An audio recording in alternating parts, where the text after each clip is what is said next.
Welcome to Town Talk, the official podcast of Summerville, South Carolina, where we bring you the latest news and guests that make our town very special. And today, I'm extremely excited to have Councilman Halter with us. How are you doing today? I'm doing great. Thank you. Yeah, of course. I'm super excited that we're actually able to bring you on. I wanted you to get your feet wet a little bit before I forced you onto the podcast, so I appreciate you coming on. Yeah, I've had more than enough time to get my feet wet. In fact, jumped in with both feet before I even got sworn in. Yeah. And so let's talk, before we dig into that, and kind of now that you're a council member, for the community who might not know you, can you just give a little background about who you are, what brought you to the town, and basically just your history before joining the council? Oh, good Lord. That's a longer conversation as well. Well, going back to the Navy brought my family here back in like 1970. My dad was the warden at the Navy brig, among other jobs that he did while his time in the Navy. And we were one of those rare Navy families that stayed here. We didn't, at least once I was born, we stayed here. My brothers and sisters had a couple moves in them. But so from there, grew up in Goose Creek.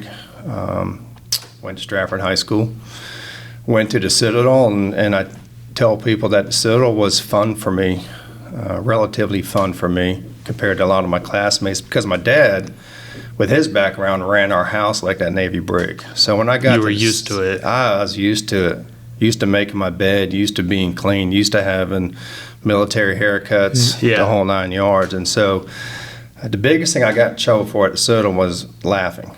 So I'm 18, there's a 19-year-old kid who's yelling at me for whatever thing I did or did not do, and that was humorous to me because I was just never intimidated by that, and so I paid the price often for not being sufficiently scared or intimidated at school. Studied civil engineering at Citadel. Had some great guidance there, which I'm sure we'll get into in more depth here later. And it's interesting how, for a lot of us, if not all of us, our careers are chosen for us by circumstance, not because we go out and pursue it. So when I graduated, well, backing up a little bit, I've always been blessed with knowing exactly what I wanted to do. I knew when I was 9 or 10 years old I was going to be an engineer. I didn't even know what one was specifically, but I knew I was going to be one. Yeah. I knew very early on in life who I was going to be with and be married to. My wife and I were like 14 when we met. Wow. That's incredible. That's incredible. Dated all through high school, all through college. We've been married 33 years now. Wow. Congratulations. That's awesome. High school sweetheart. High school sweethearts, but I know a lot of guys say this, but in my case it's true. I give her all the credit for that. I truly do give her all the credit for that. She is a saint. I love that. Yeah. So, and we got 2 kids, 2 grandkids, another grandbaby on the way. Oh, congratulations. In July. Yeah. Oh, that's awesome. It's pretty cool. So anyway, graduated Citadel, 1991. It was during a recession. Yeah. There weren't a lot of jobs out there. It was a little stressful because I was getting married, I knew 2 weeks after graduation. So, and I didn't have a job yet. The job, in previous engineering classes, students, graduates would have 2 or 3 or 4 job offers, and they just weren't rolling in like they were in previous years during this recession. So I remember going into the engineering building on a Thursday, and one of my professors, Tom Dion, he lives here in town still. Tom Dion said, "Hey, the city of Charleston's interviewing for entry-level engineers." He said, and if you know Tom, he doesn't say you should, or he said you need to be down there this afternoon. And so I think that conversation happened at like 10 a.m. I was in an interview by noon that same day. Wow. Offered a job on Friday, graduated on Saturday, started working on Monday. Wow. And so just boom, boom, boom, my early career picked me. That's amazing. Yeah. That's amazing. I love that. So it kind of just all fell into place for you a little bit, right? It absolutely fell into place. And as it turned out, I loved public service. I loved taking care of my community, and I was actually pretty good at it. Yeah. So it was just a lot of variables came into play at just the right time. Yeah. So we, kind of talking about your history and kind of how you brought up, you talked a little bit about your time at the Citadel. Mm-hmm. So how did the education from Citadel really help you get into a place where you're at today? Well, I think, an engineering degree, I think, goes a long way. Even if you don't pursue a career in engineering, a lot of companies want people who think like engineers, problem solvers. Mm-hmm. The biggest thing I learned at Citadel, aside from the engineering curriculum, is time management, leadership. Every single day for every guy at that school was a leadership laboratory. So those are some of the big things that helped me from Citadel, but also the friends I've made, the professors who truly were invested. They weren't just teaching these classes. Now, at the Citadel's a small school to begin with. There's 2,500 cadets, and particularly in engineering, there's only a handful of students. I think we started my freshman year with 90 students, and that freshman year drafting class, we graduated with 19 of us. And I don't think there's many colleges where somebody can name every single one of their classmates. I know I couldn't. Yeah. Yeah. That's crazy. So, those traits like leadership and all that is so important because you might know the technical skill behind your role, right? Like, for example, engineering. Mm-hmm. That stuff's very important, but like the non-tangible stuff like leadership and being reliable, kind of time management, right? Those are things that are non-tangible but can be worked on in ways like the Citadel. They'll put that, they'll instill that in you, right? Just like the military. And you don't have a choice but to master that, because they will intentionally give you 15 tasks to do, knowing that you only have time to do half of them. And that's just, it's part of the education. It's built into it. And at the time, you don't understand and appreciate that process. Probably makes you a little frustrated, right? The Citadel is an awful place to be if you don't want to be there. Yeah. It is an absolutely awful place to be there. We have a saying, Citadel is a good place to be from. It's not necessarily a good place to be. And that goes really a long way in all of our post-college careers too. Right? You just, we call it enduring the suck. You just endure the suck and you come out on the other side as a better person. Yeah, I mean, there's a positive to that, right? It really kind of builds you up. And I say that about, it's definitely not the same level, but I say that about my time in Scouts. We were talking about that a little bit off air. Mm-hmm. But, I mean, I started at 12 years old and became an Eagle Scout at 17. And in those 5 years were years that were extremely stressful in my young mind. I mean, just I was very involved. I was playing football. I was actually in choir too. So I was like in the music scene, but I was also in the sports scene. I was like the Troy Bolton of like High School Musical at my high school. Yeah, like, so you had to manage or triage those responsibilities. On top of being in Boy Scouts, and basically, to be quite frank, got made fun of too, and having to deal with that. Yeah. But me knowing, I thank my mom 100%. Yeah. But they follow their ways. They basically, the Scouts is built off of military and the way that they run it.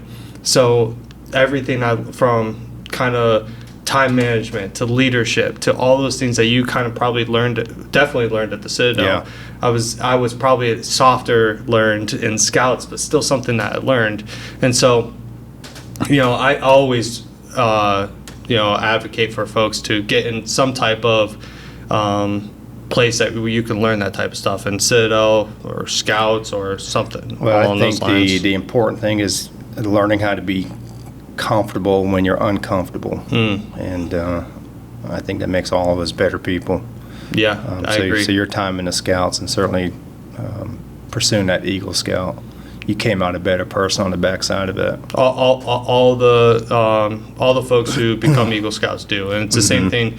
I'm sure all the graduates from Citadel do, or even my time at CSU. CSU was has a great education system. I'm a huge advocate for them because I might be biased a little bit because I'm an alum, but they push you. They push you academically. It's a great school. I remember when it was Baptist College. Yeah, back in the day. Yeah. But I mean, same thing. It's just being able to learn those non-tangible skills. But speaking of that, so you had all these, you had this childhood in a military family. You went to Citadel, and now you're built for your professional life. So I know you in your career, you were at the city of Charleston, right? Yeah. So let's talk about that a little bit. Yeah, I was at the city of Charleston. Started as the entry level engineer. I think they called it a civil engineer one at the time. It's funny, you go through the curriculum like civil engineering at Citadel, and you think, I can do anything. And then they give you that first project, and you're like, I don't know where to start on this. Yep. And so I had that kind of experience, on my first job. And some of the things I was doing in that first job was managing like road resurfacing projects and designing minor drainage issues. I don't know if you're familiar with Charleston. They have some drainage issues. Yeah. I think it's pretty obvious, Yeah, I can't think of a better testing ground for a new engineer than the city of Charleston. It's pretty stressful. And stormwater management. Yeah. Doesn't get much easier, right? No. And so I did that for just a couple years, and then the city started the stormwater utility, which was something new in South Carolina at the time. The utilities and we have one here in Summerville, so we charge a separate fee to manage stormwater like any other utility. You pay a bill for your water and sewer and electric, and so they started treating stormwater like any other utility, and it is a utility. I mean, we have pipes, we have conveyance systems, we have a system that needs to be maintained just like water and sewer does. And so that was a relatively new concept, back in the early 90s. So I helped put together that utility, and then they advertised for the stormwater superintendent, the person who's actually going to run this brand new department. Yeah. And I applied for it, and as we were talking in off air, sometimes in life, if you're lucky in life, there's people who see things in you before you see them in yourself. So I'm, 24, 25 years old, and they appointed me to be the city's first stormwater superintendent with 80 plus employees. It's amazing. We had a thrown into the fire. Yeah, but you don't realize it's the fire. Yeah. Tossed it. You're just excited for this new opportunity. Absolutely. Davis and Floyd had done a study back in the 80s that showed the city needed about $380 million worth of stormwater improvements in $1980. So even in the 1990s, that was significantly more. Today, that would be probably $3.8 billion worth of improvements. But the one thing I learned in that job is the importance of maintaining your system.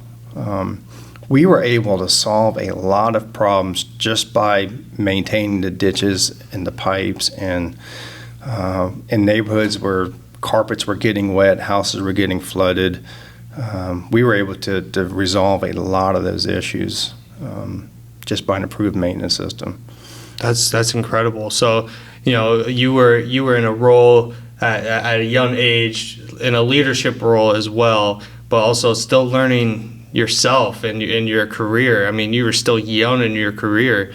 And so how does that, and we'll go down your career a little bit later, but how does that experience, how did it help you get to where you ended up in your career? For example, I was in a similar type of boat. I was thrown into a leadership role before 25, and I'll be honest, I wasn't prepared for it. I wasn't ready for it, but I was excited, and I just learned on the job, right? And there there was things I learned in that time that, and especially in my first year, I was like, whoa, these are things that I never anticipate. For example, in a leadership role, the way that your emotions, how you come to work, will affect everyone else that's under you, believe it or not. Yeah. And so that's one thing I like. That's just an example of one little thing I learned in a leadership role. So,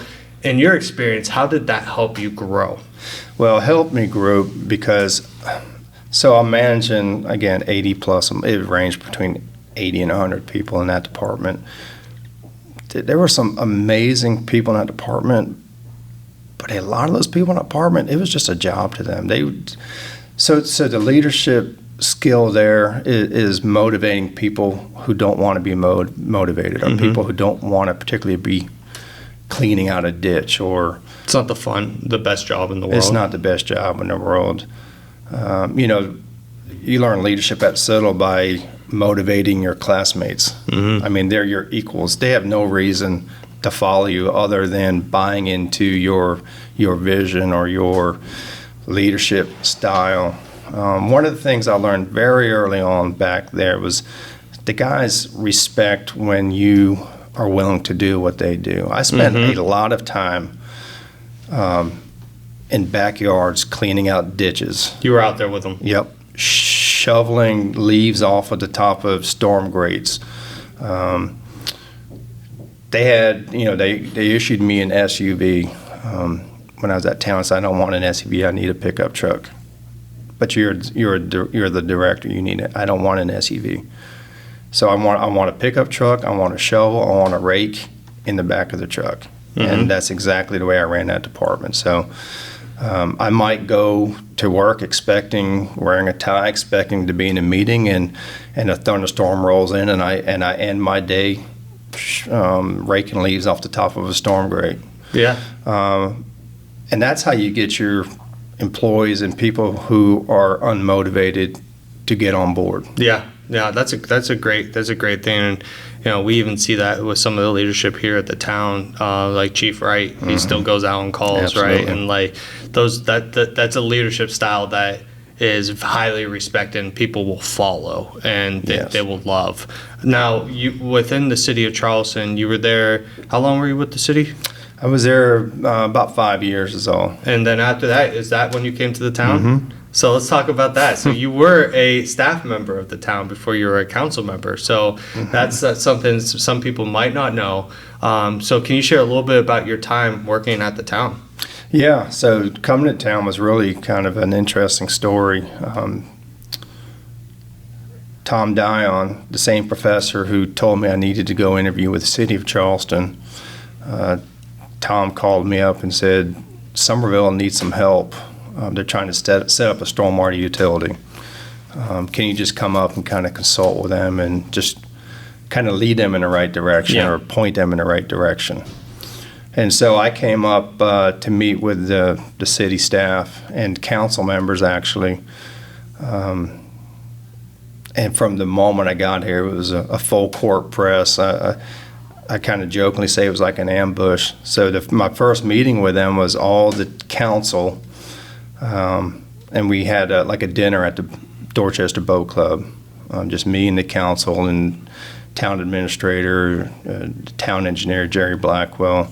Yeah. And right from the get-go, it was obvious that they were trying to get me to come work for the town. Yeah. And I grew up in Goose Creek, right on the other side of the interstate, and my wife is from Summerville, and so honestly, it was an easy sell. Yeah. I fell in love with the town right from the very beginning. I loved that the leadership there at that time. Jack Wilbanks was a town administrator. He was a phenomenal individual. Actually, Lisa Wallace and I worked here at the same time. Lisa was awesome. Jack's assistant. I love that. She worked downstairs. I worked upstairs, and then Jerry Blackwell. Gahagan Park is named after Jerry. Yeah. Jerry was huge in that regard. Harry Avant, who just retired recently, was a huge mentor to me. Mike Hinson. We had some phenomenal department heads, and we have phenomenal ones now. But these are people who very early in my career kind of mentored me. Yeah. In my career. So, so from that first dinner at Dorchester Boat Club, it was game on. They offered me a job. I just had our second child, and we had a brand new baby on the way, and it was fun.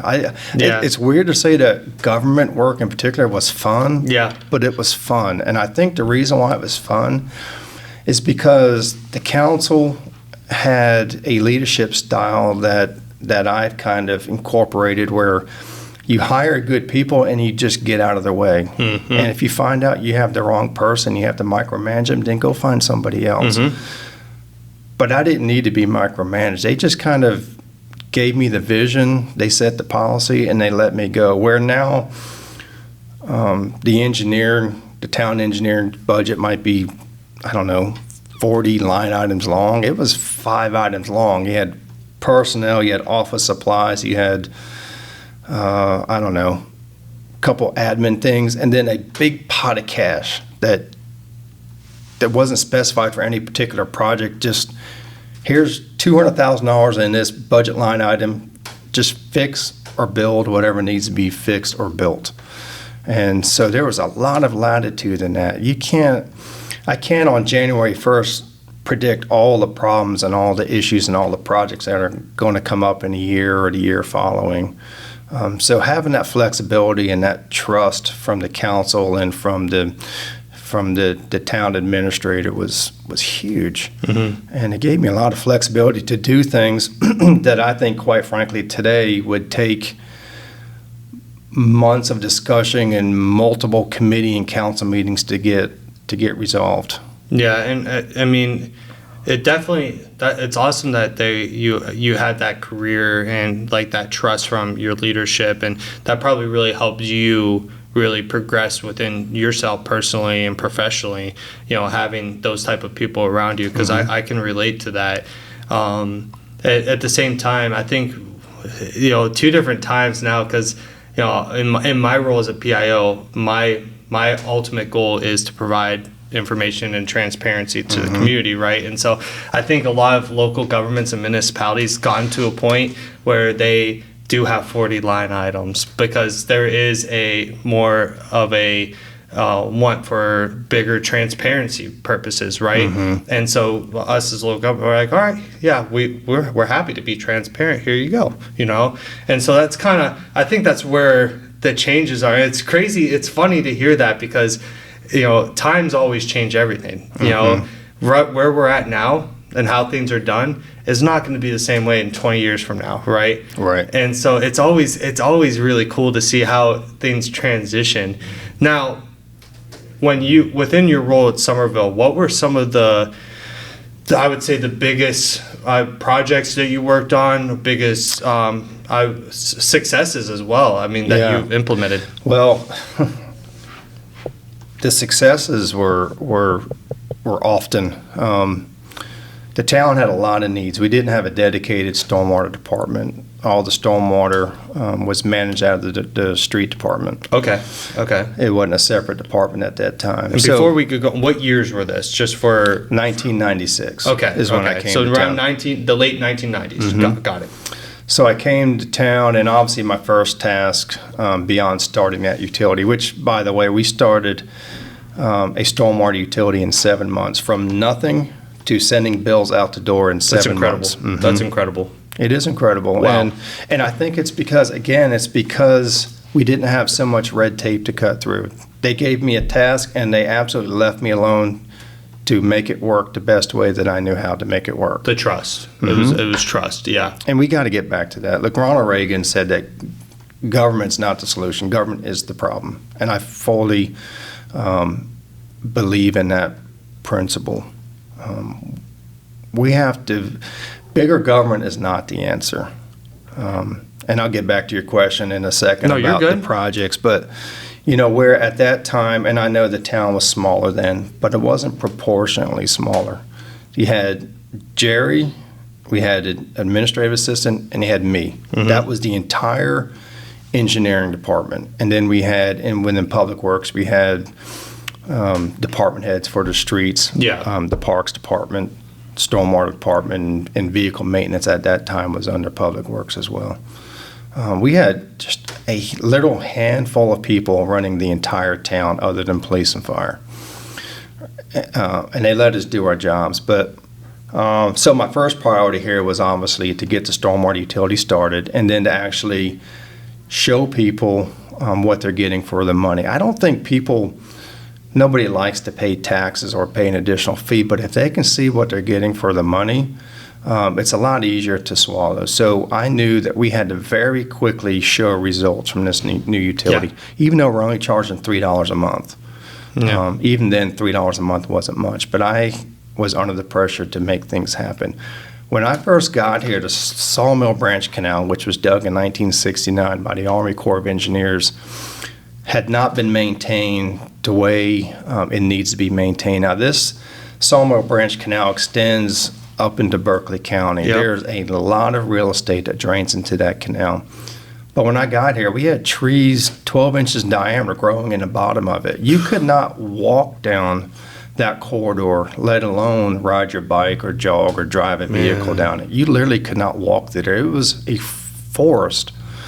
And so the first thing we did was get that canal back into the shape that you see it today. Yeah. And just like my experience in Charleston, we were able to prove to people very early on that through an improved maintenance system, we could solve a lot of problems. We had a lot of houses, again, like Charleston, that got water in the house, wet carpets, and I would say we resolved 80% of those issues just by maintaining the system we currently had. That's crazy. So it's just, so basically you looked at the systems and were like, we need to optimize this. We need to clean this up because it will work. We just got to use it properly. Yeah, and so something as simple, it seems simple, right? But it had such big impact. So, but you felt that pressure because you had taxpayers paying an extra $3 a month. Yeah. And you wanted them to see the results and feel comfortable that immediately. So you had that desire for transparency and making sure the community felt comfortable. And I think that's a really strong trait to have. And I think that goes back to where we first started this conversation. You started talking about your love for public service. Mm-hmm. And I think all of our council members and all of our staff here have a love for public service. They want to do what's best for our community. They have a love for Summerville. And so they do their best, and that's what that stems from. You had the community's heart and mind in your mind. Yeah. And so that's awesome. I love that. Well, we bought into the town right from the get-go. So I didn't just come work for the town. We moved our family to the town immediately. I thought it was very important for us to be invested in the work that we were doing here, and so we did that very early on. So, and getting back to hiring good people and staying out of the way and just giving them freedom to do what they professionally know how to do. I remember Jerry Blackwell saying, we need to build a ballpark. So we did. It was just that simple. He said, we need a ballpark. And so in-house, we designed that ballpark and we built that ballpark. Now we would have to go we'd interview architects and landscape architects and engineering companies, and we would spend $500,000 before the first shovel was turned. We didn't do that then. We designed it ourselves. With Jerry's expertise in recreation and Mike Henson, in my experience, although I was only an engineer for a handful of years at that time, we designed that park. We got with our local delegation. They got us a PARD grant, a Parks and Recreation grant. Mm-hmm. We got the Marine Corps Reserves to come in, and they use it as a training exercise. So from their side, they wrote up the exercise was to clear a landing pad for a helicopter, which they did. We cleared the trees. I was actually on the D10 with the guy operating a bulldozer, making that first push into the park. And Jerry said, I want you to drive in to where the press box is going to be. And driving through like a literal forest with a D10 felt like we were driving for miles. If you stand in the parking lot now and look where that press box is, it's like right there. Yeah. But it was miles, it felt like, in that bulldozer. So then with the Marine, so we cleared the landing pad, the helicopter came in, landed for 60 seconds, acted like it was getting refueled and took off again. And then they went back to work grading our fields and building that park the way you see it now. Nice. So to speak on that a little bit deeper, why do you, in your opinion, why do you think there is a change in the way that things are done in local governments? Bureaucracy. Go into that a little bit deeper for me. I think our state government has put so many restrictions on the way these funds can be spent and how they're supposed to be monitored. And again, it's a trust issue. So the people who manage these grants, and I'm sure it's because they've seen projects go sideways, but they don't trust that you're actually going to be able to do what you say you can do. And so you have to go hire engineers, you have to go hire architects, you have to report back to them to the extent you're so busy handling the red tape that you're not actually building the project that they're paying you to build. Sawmill Branch Canal is another good example of that. We got a part grant for that, and we designed it in-house. In fact, there was very little design. I hired a contractor directly, and I said, I want the trail to be right here. I want it to be this wide. I want it to be this long. And we kind of designed it on the fly. Again, now you would have to go hire an engineering firm, landscape architects. You would spend $1 million before you. So we put all that money to work building the actual project instead of talking about building that project and doing concept plans. And it frustrates me. Now, governments, when passing new laws, should work very slow. That's the way it's intended. Mm-hmm. That process should be slow. But turning around projects shouldn't take years to do it. Just go build the project. So why, and what do you think, in your opinion, what do you think is the, I guess, if you wanted to speed up that process, mm-hmm. right? Well, in your opinion, what's the solution? Get out of the way.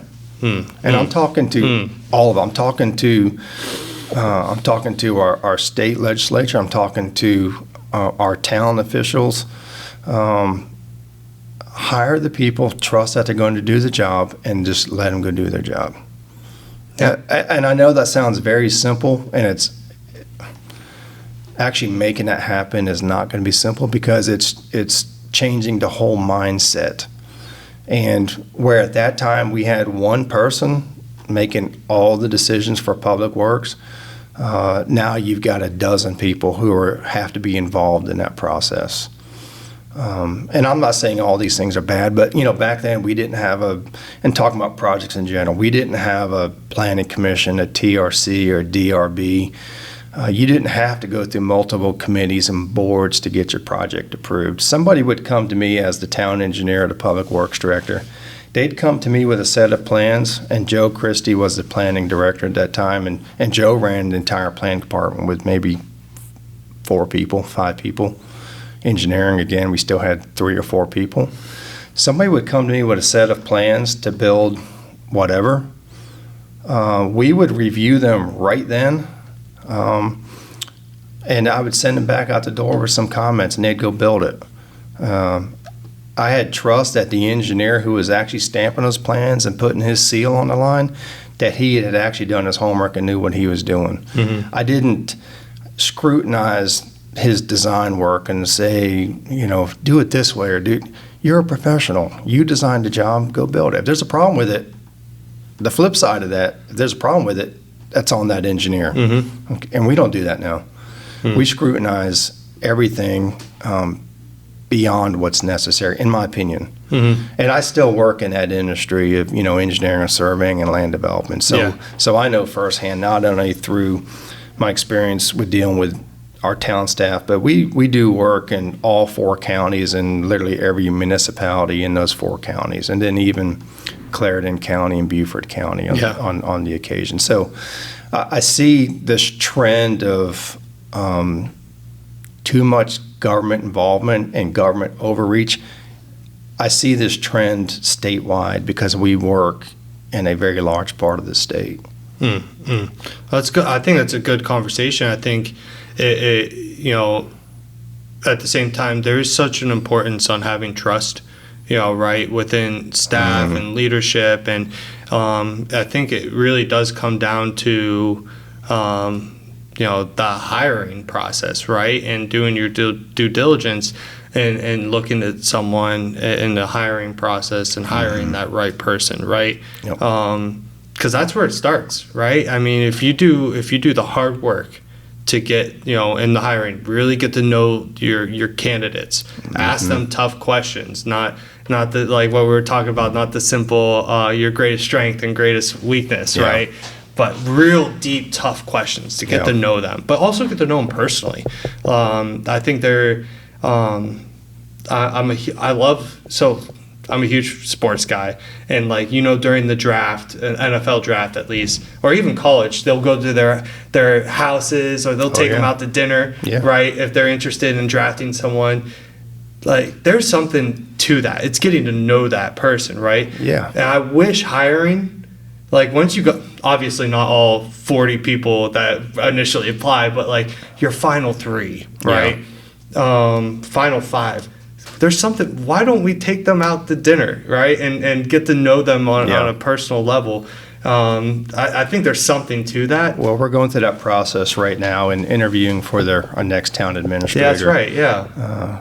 I'm trying to talk Lisa into staying, but I think Lisa does a phenomenal job. Again, our experience goes all the way back to 1996. Yeah. We were hired almost at the exact same time. Yeah. I wish she would stay indefinitely, but I understand that she wants to go do something else or do nothing. She's in better use of words, grinded for all these years. But look at her background now. She started at a time when I did, when we were given the freedom to do our jobs. And that's why I think she is phenomenally good at her job. She is. She is. I publicly am proud to say that she's the best boss I've ever had. And no offense to any of my other bosses old bosses might be watching, but I mean, she just has this way of leadership that is rare. Yep. It's extremely rare, and so it is heartbreaking to see her go. But I know I'm so excited and happy for her and this next journey as well. I think she's earned her 100% her chance to go retire or do 100%. something else. Yeah, I completely support her in that. But through the interview process of hiring this new administrator, you know, we have the option as council members to join the interview, you know, through Zoom or watch the video or read the minutes afterwards. But I want to be there. I want to sit this close to who our next administrator is going to be, and I want to get to know them. In those interviews, each council member has the opportunity to ask questions, and my questions are not of a nature, what's your greatest strength or greatest? It's not that there's anything wrong with that question, but that's not what I'm interested in knowing. Getting deeper. Yeah, my first question typically is, explain to me your leadership style. And I leave that very open. I want to see what their leadership style is going to be. I want to see if this is someone who's willing to figuratively, not literally, get into the ditch with the guys to dig a ditch, I want someone who's going to get to know our people, who's willing to do whatever it takes to make our town successful. Team player. I want an administrator, and I want him to tell me this face to face, that he's willing to be invested in our community, that he's willing to move his family here, that he's willing to stay here. I don't want to go through this process 3 years from now again. Yeah. Now, if we're lucky enough to get an administrator who's so phenomenal as Lisa is, and he's willing to stay here 15 years, that's great. But I don't want someone who's going to use Summerville as their stepping stone to a bigger city or to a bigger job or something. And that's what's scary, right? Because Summerville's at a place now that you come here, it's the perfect step.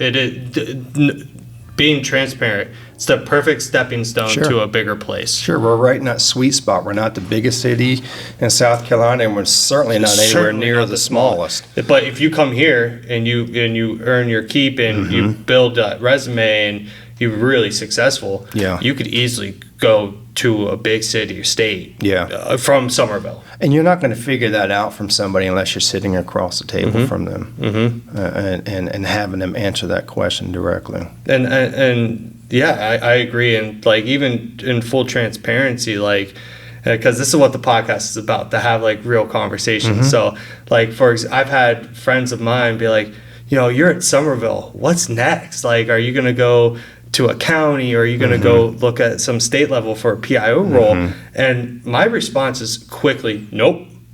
I love Summerville. Yep. I am committed to Summerville. Yep. And I want, because I have a belief in this town. I have a belief that this town is an extremely important town to the state and to the region. Yep. And I think there's a lot of promise and future here, and I want to be a part of it. Yeah, but see, Lisa or whomever was successful in getting you to buy into the mission of your job. It was because of Lisa. And they're leaving you alone to go do your job. Yeah. I think the thing we need to do to attract the top talent for our town staff and to keep that top talent, surprisingly, it's not pay. Although we all want to get paid well, that's not the number one factor. The number one factor is feeling that you have a job that's worthwhile, that's important to the community, and that is appreciated. Now, money's not a factor, but at the same time, the lack of money it becomes a factor. is a non-motivator. Especially in today's day and age. Right. If I were to give you a raise, you're going to love it for a couple weeks, but it's not going to continue to motivate you. But if I'm paying you much less than you know you're deserved, then you're going to be bitter about doing that job. So it's a non-motivator, but money is not a motivator. For sure. And I think a bigger motivation is a buy-in and leadership that you believe in.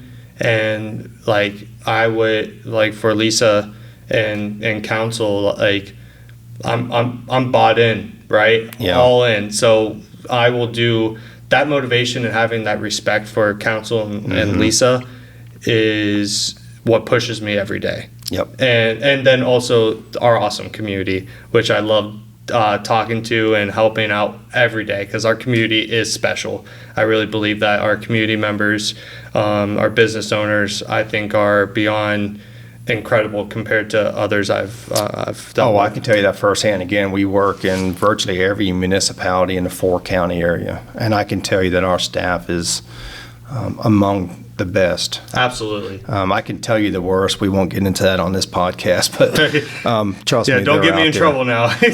My biggest thing with our staff is I want them to be invested. But here's the other thing too. As a council, I want to give them the freedom to make decisions and to make mistakes, and them not be afraid that they're going to get in trouble for making a mistake. I don't mind anybody making a mistake if they're doing it in the process of trying to do the right thing. Yeah. And the thing of owning up to it, that mistake, and taking accountability. Yep. That's one thing I learned in when I became a leader, is like there was power in being like, yep, that was me. I made that mistake and I will fix it. Yep. But taking that ownership and then learning from it, there's ownership. Yeah. But you also got to learn from it. Do the work to learn from that mistake. And sometimes it might happen again. It might. Sometimes you always hear, it won't happen again. Let's be realistic. Yeah. It could happen. It's going to happen again, but maybe in a different way. In a different way. Or in a different circumstance. But there's also roles that mistakes are life or death. I mean, look at our public safety, right? And so that's why training for them is so important. Yeah. Because it's instilled like the back of their hand. They know exactly what to do and when to do, because maybe a typo for me is not a big mistake, but some mistake for them could be life or death. Yeah. I don't personally, in my role, don't have many life or death mistakes, right? No. That I can make. We're blessed. We don't wear bulletproof vest to work. And so there is different rules that I guess have different outlooks on that. But we're running out of time here, but I do want to talk a little bit about. We haven't even scratched the surface on my philosophy. We might have to bring you back on a second episode for sure. But I want to talk about your lead up to your becoming a council member, and then also your time as a council member so far, because that's where you're at now. Yeah. And hopefully we can bring you back for another episode. We can talk deeper into your history. But what was it like? What made you decide, one, to become a council member, like to run? What was it like to run? And then how has this first few months been? Those are all great questions. My decision to run was easy. I mean, from the time I left the town in 2004, I never divested myself from the town. Yeah. I would be serving on a board, or I would be volunteering in the town. Immediately after leaving the town is when I got involved in like Summerville Miracle League, for example. Yep. And through my contacts with the town, I was able to, and because of that trust issue, right? So we were able to convince the town, let us use Laurel Street Park, which if you weren't here at the time, it's just a dirt lot with some playground equipment from the 1950s. Awesome playground equipment, by the way. Mike Henson used to have a saying, if it's fun, it's not safe. If it's safe, it's not fun. That equipment from the 1950s was incredibly fun, but probably incredibly unsafe too. So we convinced the town, let's do this joint project, right? We raised, as Miracle League, we had a lot of people on that board. We raised $500,000, built that field without a single taxpayer dollar, other than we got, I think, $100,000 from PARD as kind of seed money to start that process. Yeah. And the agreement was we would build it, the town would maintain it. I think that is a wonderful example of how governments and private interests can work together on projects. Absolutely. So Miracle League, I was on the design review board. Yep. I was on the Dorchester County Transportation Authority. So I never divested from the community. But the reason I didn't run for council at that time is because Mayor Touchberry was my council representative, and I thought he did a phenomenal job. I first really got to know him when we were both on the DCTA together. Yeah. And I had always known him to be someone who showed up to the meetings prepared. He did his homework. He asked the right questions because he has the right background to handle transportation. And when he became my council member, he approached the job in the same way. Yeah. And I still look at the mayor, and I don't know how you do all the stuff. I look on Facebook, and he's at a ribbon cutting like every other day, or he's having a conversation with somebody. I saw him yesterday having coffee with Extremely somebody. hard worker. I don't know how he does it all, and much respect to him. Yeah. So I didn't run for council because I liked the job that he was doing. Yeah. It was just that simple. Yeah. When he got elected to be the mayor, and I told my wife during that campaign, I said, if Russ gets elected, I'm going to run for that seat. And that really, to make a long story short, that's exactly what I did. Yeah, yeah. And so obviously you got it. Here you are, and you've been here, you got your feet wet, you've been in this role for a few months now. Yeah. Well, I'll tell you about the process of campaigning. It sucks. Yeah, that's usually the answer I get. Well, and it sucks because I'm kind of an apolitical person. Yeah. I love the fact. Now, listen, if I had to run as a Republican Democrat, I would have zero interest in this job, because I think that two-party system, again, a much bigger conversation, that two-party system has failed all of us. So because town council is nonpartisan, that attracted me to it too. I was able to go talk to people about issues, not about political philosophies or political parties, right? And during that campaign, everyone kept telling me, and I have zero experience up till now in any kind of political process, but to people who did have experience, they said, you have to go knock on doors. That is the thing I absolutely dreaded to most, was knocking on people's doors. I don't like people knocking on my door, and I don't like knocking on people's doors, but very quickly became the thing that I loved the most about campaigning was knocking on people's doors, hearing what actually is interesting to them or of concern to them. And that was just, and my wife went with me. We knocked on almost 600 doors. And That's amazing. And we had a very, very small team of volunteers, a handful of people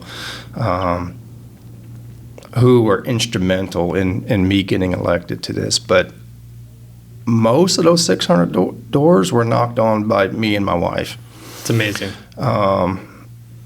And it was a lot of work. Listen, I've heard so many stories, but knocking on doors is everyone I've talked to is like that. You have to do it. You have to. Well, it's so awkward. You know what I mean? We had such a wide range. Now, listen, the vast majority of those people just kind of took the flyer that I had and said thanks a lot, and they disappeared. Yeah. No conversation whatsoever. We had a handful of people that would open a door and say, get lost. Yep. In colorful ways. Yeah. But then we also had a lot of people who we'd end up staying there for 30 minutes or more, just having a conversation with them. And not even, at some point, not even about politics, just about the people. Yep. And them getting to know me and me getting to know them as people. And I had a lot of those people send me, postcards afterwards congratulating me on the campaign. And then a lot of people who, after the campaign, when I had absolutely nothing to gain from them again, I went and visited them again after the campaign. Building a relationship. Mm-hmm. That's what it's about. It's what it's about. It was. We had the guy who I knocked on the door, and I was kind of, in my remarks when I got sworn in, I spoke of the story a little bit. I knocked on the door, and we hear from the inside, come in. I'm like, did he say come in? I'm not going in. Yeah. And the guy's like, come in. So I opened the door. I said, dude, you say come in? He goes, yeah, man, bring it in. And I was surprisingly comfortable being hugged that long, that hard by a large human being. This guy weighed probably, 300 pounds. Nice. Big bearded guy like you are. Nice. It was a good hug. It was a quality hug. Yeah. But so yeah, our experience of knocking on doors had a very wide range. I love that. I love that. It's funny. But so, that it is a stressful time. It's a lot. But then again, you got it. You got voted in by our constituents. So how has it been? Is it drinking from a fire hose a little bit? How's it been for you? It is. It absolutely is drinking from a fire hose. I think my learning curve, because of my experience with the town, probably on the other less, side of the table, my learning curve was a lot less. Yeah. Than probably most people would be. I have found our council to be extremely professional and invested, and I'm very happy to see that. I love that. I love that they all come to the meetings, again, seeming prepared and having done their homework. Yep. That's for sure. I agree. I think I'm enjoying kind of a honeymoon period right now where, and I even jokingly say about I'm the newest guy on council, I get to ask the stupid questions. And I always loved having those people in class, right? The guys ask the stupid questions because it's the question that everybody's been wondering about, but nobody wanted to ask. Yeah, no one wanted to be the awkward person to ask the question. I used to always be that person. I'll be here 10 years from now still asking the quote stupid questions because I'm generally interested to know the answer and to figure out the why. Well, that's the thing. No question's stupid. You hear that a lot, but people are afraid to ask these questions because everyone's. For example, like if I'm having a conversation and someone brings up an acronym of some sort, it's kind of a stupid question, but I always, because I know all our listeners are like, I don't know what that means because I don't know what it means. Right. So I'm like, all right, can you explain what the acronym? Yeah. It's a quote unquote stupid question. Yeah. But I'm telling you, all of them and all of me, we don't edit that out. Yeah, no, Leave we're it. gonna keep that All in. right. We're gonna keep no edits there. But no, I think there's something about it that just it's special. But there is no stupid question. Yeah. But I know it feels stupid. Yeah. But I just want to take this moment to tell our community to learn from this situation right here and say, don't be afraid to ask questions to town staff, to leadership, to your council members. If you feel it's stupid, I promise you it's not. Ask them. And it's not even that sometimes I know the answer when I ask a question, but I want to know what you think that whatever means, or why you think we need to pass this ordinance. That's why. If you ask me about an acronym, I'll probably get it completely wrong, especially if I. Yeah, but and I said government needs to move slowly when it's passing new ordinances or new laws. Yeah. Right. So if I ask a question, why, I want to know why you think why. Mm-hmm. I already know my why, or my why not in some cases. I texted Lisa Wallace earlier this week, what's the difference? Explain to me the difference between a hospitality tax and accommodation tax. I mean, I thought I knew the answer, but I wanted to know. Yeah, they're two steps. I want to know what she knows about the topic. Yeah. And, of course, she knows an awful lot about the topic. Yeah, she knows awful lot about it. Yeah, so in one, 10-line text answer from her, I learned a lot about the difference between hospitality tax and accommodation tax. Yeah, and I mean, that's the thing that I find super special about this podcast is we are giving our community an opportunity to learn about things about our local government that they might not understand, but get to know it on a more relaxed level rather than reading something on the website, right? Because when I started my role and started in government communications, I had no idea what any of these terms meant and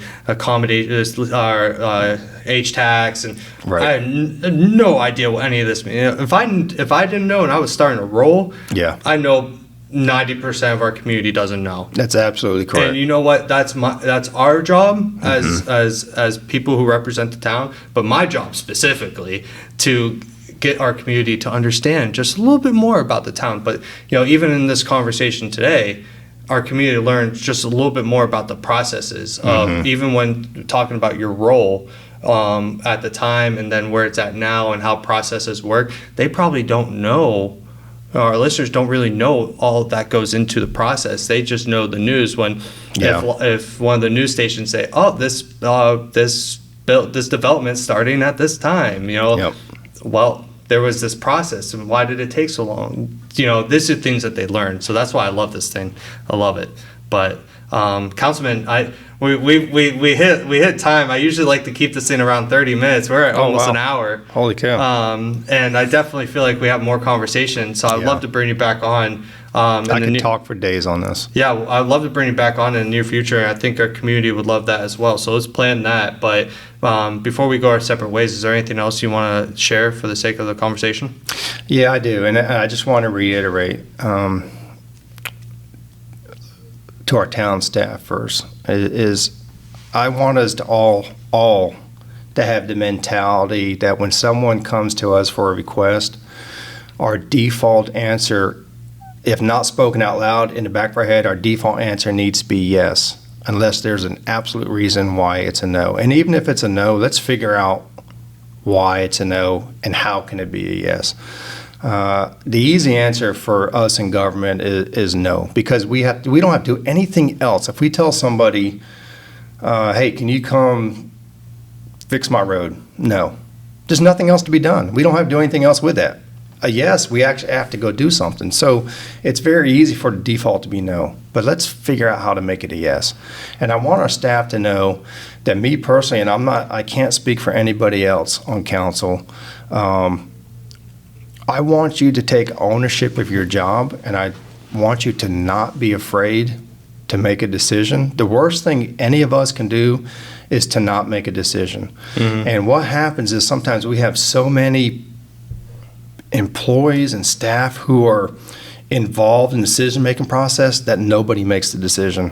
There has to be somebody, and that's our department heads. Ultimately, they have to make that decision.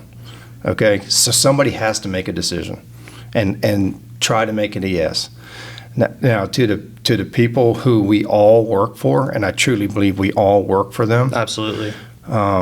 it's a cliche to say, I pay your taxes, you work for me. It is the absolute truth. And It is. And if you're one of our citizens and you're listening, I wholeheartedly believe that we all work for you. Absolutely. Okay. Now, Joe Christie used to have a saying that we'll give you as much government as you can afford. And that's also a true statement, that I don't think it's the government's job to make every decision and to handle every situation. And I think most people don't. I think most people don't want the government involved in every one of their decisions. But if you have a question or a comment or a problem, I want them to feel absolutely comfortable reaching out to me directly. Even if I was elected by District 3, but I work for every single person in Summerville. On the flip side of that, I am only invested in the people of Summerville. If you live in the town, back 1,000 years ago, if you were a Roman citizen, you were absolutely, you had the ear of the Roman government. If you weren't a Roman citizen, you were a complete stranger. And I'm not to that extreme, but if you are one of our citizens, you're invested in this government. If you're not one of our citizens, then maybe you might want to consider annexing into the town if you want the ear of our government. Yeah. No, I think it's a good point. But no, Councilman, I appreciate your time today. Thank you so much for joining. We definitely want to get you back on. But for our community, thank you guys so much for listening in, and we hope you enjoyed this and got to know our new council member a little bit more than kind of everything else. But I think we had some great conversation today, and I definitely encourage all of you to come to our council meetings and reach out to your council members, get to know them. They're all willing to speak, meet in person, phone call, email, you name it. And so I appreciate it. But until next time, thank you so much. Thank you.